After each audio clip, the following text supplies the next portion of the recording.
Bonjour tout le monde. Alors, merci d'être là dans cette rentrée parlementaire spéciale, quand même, comme on n'en a pas vu depuis longtemps, avec deux partis qui sont en course à la chefferie, avec un premier ministre dont on connaît la date de départ de son poste. Et là, il y a un agenda parlementaire qui a l'air de vouloir continuer. Un agenda parlementaire plein de projets de loi qui font absolument pas l'unanimité dans la société québécoise, qui font même pas l'unanimité au gouvernement lui-même. Je pense aux projets de loi sur la Constitution, aux projets de loi antisyndicaux, les projets de loi sur la laïcité notamment, puis aussi le projet de loi 5 qui vient affaiblir les remparts qui protègent l'environnement au Québec quand il vient le temps de faire des grands projets d'intérêt nationaux. Alors moi, j'aurais une proposition à faire à la CAQ, c'est de dire, arrêtez ça, là. Retirez ces projets de loi-là sur lesquels vous ne vous entendez même pas vous-même. On le voit avec la course à la chefferie qui se déroule sous nos yeux. Retirez ça, puis prenez du temps pour écouter. Finissez donc votre mandat comme ça. Appelez les mandats d'initiative en commission parlementaire que les oppositions ont mis de l'avant, notamment la nôtre qui dit qu'on veut entendre le PDG d'Hydro-Québec, par exemple, et notamment aussi cette autre sur la hausse tarifaire dans les épiceries. Rappelez les projets de loi des oppositions qui font l'unanimité, comme celui que Ruba a déposé sur la contraception ou que Andrés a déposé sur le gel des loyers. Appelez ces choses-là, écoutez le monde, puis prenez le temps de faire votre course tranquille. Il y a des choses qu'on pourrait faire et ça pourrait finir en beauté, ce passage de François Legault comme premier ministre. Oui, merci. Merci beaucoup, Sol. Alors, bonjour tout le monde. Heureuse de vous retrouver en cette dernière session avant les élections. Québec solidaire, cette session, on va être à l'offensive sur le coût de la vie. Tout coûte extrêmement cher. Les gens travaillent, ils n'y arrivent pas. Ils n'arrivent pas à payer leur loyer, leur hypothèque, leur épicerie. Je les vois. Moi, je me tiens maintenant dans les épiceries beaucoup. Je parle aux gens. Devant les magasins une pièce, puis ils me disent nous, ça coûte tellement cher, on est obligé de compléter notre épicerie dans les magasins une pièce, tellement ça coûte cher. Puis ça, c'est pas des gens au bas de l'échelle, c'est la classe moyenne, c'est des gens qui travaillent. Ils en arrachent, puis ils attendent des solutions en cette année électorale. Ils nous regardent, nous, les élus, qu'est-ce qu'on fait? Qu'est-ce qu'on leur propose à eux concrètement pour les aider face à cette situation-là? Donc, des propositions, on va en faire plein. Et aussi des engagements en vue de la campagne électorale, c'est sûr et certain. Moi, je dois vous avouer, c'est rendu qu'à chaque matin que je me lève, je me dis, est-ce qu'il y a un autre féminicide? Est-ce qu'il y a une autre femme qui a été tuée par son conjoint ou par son ex-conjoint? Et malheureusement, il y a eu un 6e féminicide. On est en à peine un mois de cette année-là. C'est le double et plus que l'année passée. C'est un véritable fléau. C'est un échec collectif. C'est pas juste des drames personnels pour des individus. C'est un échec collectif. Moi, je le crois, François Legault, quand il me dit qu'il est sensible face à cette situation-là. Je crois aussi Yann Lafrenière quand il me le dit. Mais les femmes, là, qui sont en train de mourir ou les femmes qui pourraient encore être victimes de féminicide, elles n'entendent pas juste des mots ou des bons sentiments de la part des élus, de la part du premier ministre, parce que François Legault est encore premier ministre, donc il a des responsabilités. Les organismes qui accueillent ces femmes font leur part. Elles font leur part le plus qu'elles peuvent. Elles y mettent leur cœur, leur âme pour sauver le plus de femmes qu'elles peuvent, malgré le fait qu'elles n'ont pas l'argent suffisant. Les femmes qui sont victimes de violences conjugales, de plus en plus, et ça c'est une bonne nouvelle, elles appellent, elles prennent le courage qu'elles ont dans la situation horrible et elles dénoncent. Mais malheureusement, une fois sur deux, pour elles, la porte est fermée. Dans la mise à jour économique, c'était des pécadilles que le gouvernement a données aux maisons d'hébergement, alors qu'elles demandent 57 millions. Un gouvernement solidaire s'engage à mettre 57 millions de dollars. Moi, j'accepte pas que François Legault réponde il n'y a plus d'argent dans la caisse parce que nous, on l'a gaspillé, puis de ne pas sauver la vie des femmes. Donc, j'invite tout le monde, oui, de travailler ensemble. Oui, on a des bons sentiments, puis il n'y a personne qui accepte la situation. Maintenant, c'est quoi les actions? Et c'est François Legault qui peut, dès maintenant, changer le bilan en matière de sécurité des femmes avant qu'il quitte. Est-ce que vous comprenez que le gouvernement actuel n'a plus la légitimité de gouverner, M. Zanetti? Bien, il a la légitimité de le faire au sens où il a été élu, puis il y a des lois sur les élections à date fixe et tout ça. Mais là, je pense qu'il doit prendre du recul sur les projets qui avaient commencé et qui ne font pas l'unanimité et pour lesquels, finalement, ceux qui les avaient commencés, celui qui les avait commencés ordonnés, il part, là, on le sait. Puis là, on voit, étant donné que les langues se libèrent, que tout le monde n'est pas d'accord au cœur même du gouvernement. Alors moi, la légitimité qu'ils ont, c'est de commander des commissions parlementaires sur les sujets qui ont été demandés pour écouter la population, écouter les experts, pour au moins finir un peu en beauté. Vous savez, ce qui tenait ensemble la coalition Avenir Québec, c'était les bons sondages de François Legault.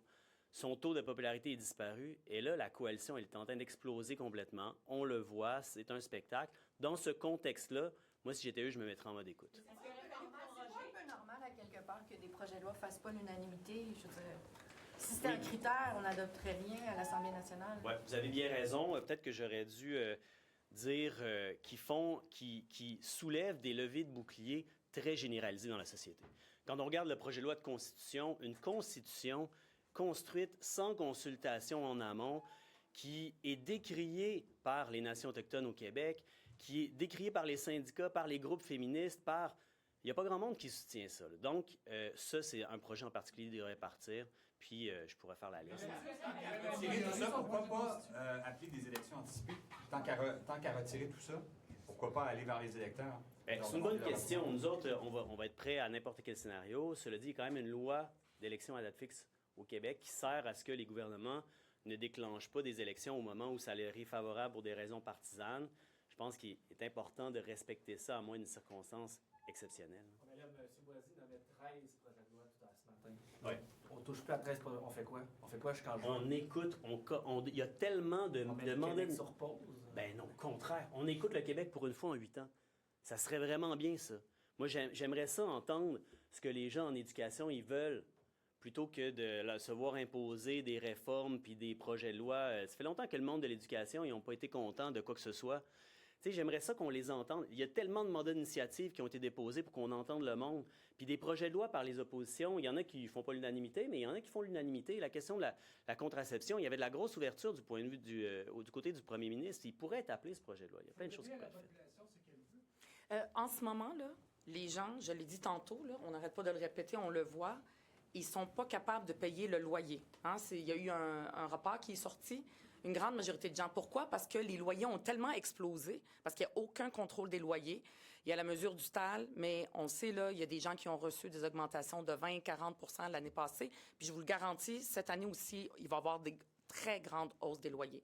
Nous, on a proposé de contrôler le loyer et le gouvernement n'est pas à l'écoute. Qu'est-ce qu'il fait pour aider les locataires qui ne sont pas capables de payer? Il ne fait rien. Je comprends, mais vos propositions ne font pas unanimité. Vous dites qu'il faut écouter la population. La population dit qu'il y a un problème, par exemple le coût du loyer ou le coût des aliments. Exact. Pourrait proposer, par exemple, s'entendre, on voudrait des baisses d'impôts généralisées ou des crédits d'impôts remboursables très importants qui pourraient mettre à mal les finances publiques. Est-ce qu'on doit donner à la population ce qu'elle veut? C'est ça ma question. On ne parle pas juste des solutions, c'est-à-dire que... Oui, mais en ce moment, il y a un problème. On parle de la crise du logement et ce qu'on a, c'est un ministre têtu qui veut avoir une constitution qui met en risque le droit à l'avortement au Québec. Il n'y a personne qui a demandé ça. C'est totalement inacceptable. Mais je ne vois pas le projet de loi qu'on pourrait en débattre, puis on ne serait peut-être pas d'accord avec les mesures, pour permettre aux gens de payer leur loyer quand ils travaillent pour contrôler le loyer. Peut-être qu'on ne serait pas d'accord avec la mesure. Peut-être que ce ne sera pas la mesure qui est demandée par tel groupe ou tel groupe. Il y a où le projet de loi pour régler la situation en ce moment? Il n'y en a pas. Tout ce qu'on veut, c'est mettre au pas les profs et tout ça dans les services de garde alors qu'on a besoin de place, mettre au pas les gens qui travaillent, les syndicats, mettre au pas et après ça mettre à risque le droit à l'avortement. Donc même entre eux, la CAQ sont pas d'accord. Moi, j'avais déjà demandé à François Legault une semaine ou deux avant qu'il dise qu'il ne se représente pas puis qu'il va quitter, arrêtez de nuire. Arrêtez de nuire au moins. Soyez à l'écoute et réglez les vrais problèmes. Après ça, on peut discuter des propositions puis des mesures. Mais c'est pas ça qu'on fait en ce moment. On parle pas de la crise du coût de la vie, on parle pas de l'épicerie, on parle de rien. On parle de mettre à mal le droit à l'avortement puis d'une constitution qui est pas celle du peuple, mais qui est celle de Simon-Jolin Barrette. Juste une question sur votre introduction. Est-ce que vous faites un lien entre ce que vous considérez comme un sous-financement, par exemple des maisons d'hébergement pour femmes victimes de violences conjugales, et le nombre de féminicides?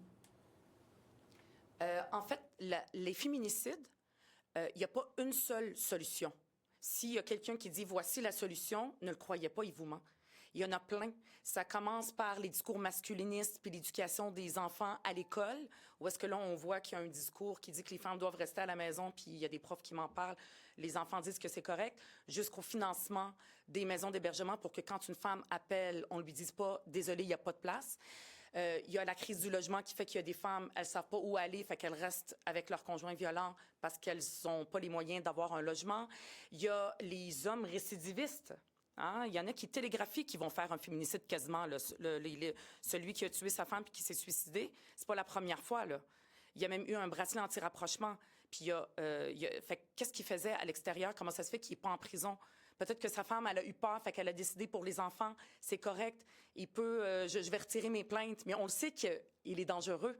Puis si c'est pas à elle d'évaluer la dangerosité, mais c'est notre système de justice. C'est une multitude de mesures, dont celle de financer les maisons d'hébergement. On peut pas.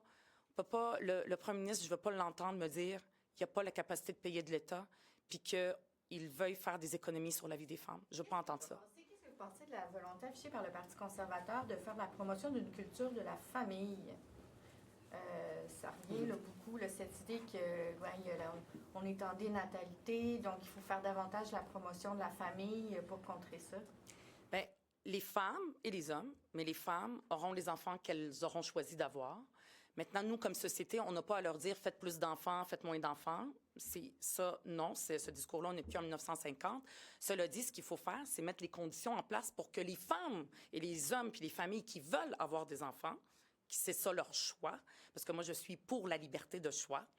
Donc, si elles désirent d'avoir des familles, bien, il faut qu'il y ait les places en garderie, il faut qu'il y ait une éducation de qualité pour leurs enfants, que les familles ne doivent pas se serrer la ceinture pour les envoyer au privé parce que ça coûte extrêmement cher avec l'éducation à 3 vitesses. Il faut qu'il y ait arrêté la crise du logement, mettre en place un contrôle des loyers. Il faut mettre toutes les conditions dans la société pour permettre aux familles qui choisissent librement de faire des enfants, de faire les enfants qu'ils veulent. Qu'est-ce qui explique que le Québec solidaire est à 7% dans les sondages? C'est sûr que c'est pas la place où j'aurais aimé qu'on soit, à Québec solidaire, c'est sûr et certain. Mais j'en ai vu d'autres. C'est quoi votre explication de ça, votre diagnostic? J'en ai vu d'autres. Moi, je me rappelle très, très bien. Moi, demain, c'est les 20 ans de Québec solidaire. Moi, j'étais là à la Fondation de Québec solidaire, puis on disait, ça ne marchera pas, cette affaire-là. Vous n'aurez jamais aucun député. Vous n'aurez rien. Puis on n'a pas écouté parce que quand on s'implique en politique, quand moi, je m'implique en politique à ce moment-là, j'entendais pas ces oiseaux de malheur-là. Je les écoutais pas parce que si je les avais écoutés, je serais pas ici devant vous. Moi, quand je fais de la politique, c'est pour suivre des convictions. Moi, j'accepte pas que des PDG aient des millions de dollars puis que les gens souffrent. Donc, c'est pour ça. Maintenant, en 2018, aussi, on était à peu près à ce niveau-là, 8-9 %. Parlez-en à Manon après l'élection. Ça a été quoi le résultat? Moi, c'est là que je suis devenue députée puis que je me suis présentée avec Sol puis avec d'autres. On n'a pas regardé les sondages. On n'a pas regardé les sondages quand on a décidé de devenir. Donc, vous ne remettez pas en question avec le 7 Vous n'avez pas fait de pas de recul pour vous demander pourquoi on est rendu là alors qu'il y a 4 ans, on était à 16, par exemple. Comme je vous le dis, je ne suis pas en politique pour seulement analyser les sondages parce que si je le faisais, on était à ce niveau-là il y a plusieurs années, puis j'ai quand même continué parce que j'ai des convictions, j'ai des valeurs. C'est pour ça que je m'implique. Est-ce que vous avez fait un diagnostic? Est-ce qu'il y a des pistes de... Qu'est-ce qui ne fonctionne pas, selon vous, auprès de la population entre vous et Québec solidaire? Moi, je ne pense pas qu'il y a quelque chose qui ne fonctionne pas. On a un nouveau leadership ici avec Sol et moi. Les gens sont en train d'apprendre à nous connaître. Et je suis convaincue que plus ils vont apprendre à nous connaître, plus ils vont nous aimer encore plus. Et cette session, nous allons être à l'offensive.